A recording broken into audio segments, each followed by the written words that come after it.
লোকসভার ধাক্কা কাটিয়ে ওঠার ফুরসত পাননি রাজ্যের বাম কংগ্রেস নেতারা। তার মধ্যেই এসে পড়েছে বিধানসভার উপনির্বাচন। রাজ্যের 4টি বিধানসভার উপনির্বাচনে কংগ্রেসের সঙ্গে বোঝাপড়া করেই লড়াই করার সিদ্ধান্ত নিল রাজ্য বামফ্রন্ট। শুক্রবার বামফ্রন্টের বৈঠক শেষে কংগ্রেসের জন্য রায়গঞ্জ আসন ছেড়ে রেখে বাকি 3টি কেন্দ্রে প্রার্থী ঘোষণা করে দিল বামেরা। কলকাতার মানিকতলা ও নদিয়ার রানাঘাট দক্ষিণে সিপিএম লড়াই করবে। উত্তর 24 পরগনার বাগদায় লড়বে ফরওয়ার্ড ব্লক। মানিকতলায় প্রার্থী করা হয়েছে রাজীব মজুমদারকে।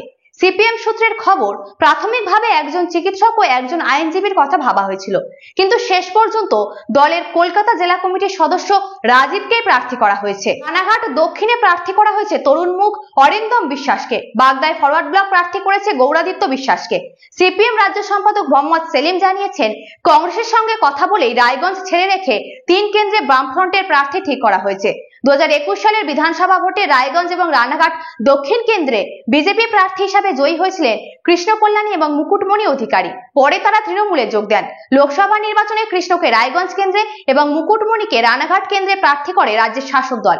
দুজনেই বিধায়ক পদে ইস্তফা দেন। ফলে এই 2 কেন্দ্রে উপনির্বাচন অবশ্যম্ভাবী হয়ে পড়ে। যদিও লোকসভা নির্বাচনে জিততে পারেননি দুজনেই, বিধানসভা উপনির্বাচনে তাদের উপরেই ভরসা রেখেছে তৃণমূল।